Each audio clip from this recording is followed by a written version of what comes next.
ছোট একটা বাচ্চা অনেকগুলো চকলেট নিয়ে তার মায়ের সাথে চিড়িয়াখানায় ঘুরতে গেছে। তো গেট দিয়ে ঢুকেই প্রথমেই তারা দেখতে পেল বিশাল বড় এক বান্দরের খাঁচা।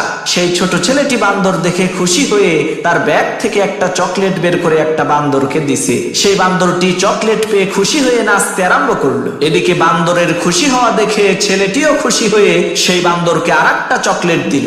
বান্দর তখন আরো নাচা শুরু করলো। তখন সেই ছেলেটি খুশি হয়ে বান্দরকে আরেকটা চকলেট দিল। এইভাবে দিতে দিতে সে একটা বান্দরকেই সবগুলো চকলেট দিয়ে দিল। এই দৃশ্য দেখে সেই ছেলেটির মা বলল, বাবা তুমি এই একটা বান্দরকেই সবগুলো চকলেট দিয়ে দিলে কেন?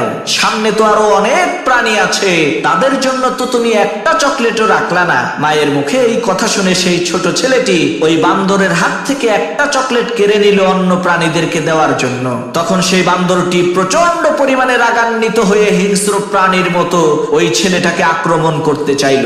মারাত্মক রাগে আর গোসায় গড়গড় করে হুঙ্কার দিতে লাগলো। প্রিয় ভাইরা আমার, আমরা ওই বান্দরের মতোই, আমাদের কোনো জিনিস ক্ষতি হয়ে গেলে আমরা অধৈর্য হয়ে যাই। আল্লাহ তাআলা আমাদেরকে কত নিয়ামত দিয়েছেন, তার দিকে না দেখে আমরা শুধুমাত্র ওই একটা জিনিসের দিকেই তাকাই, যেই জিনিসটা আল্লাহ তাআলা আমাদের কাছ থেকে নিয়ে গেছে। আর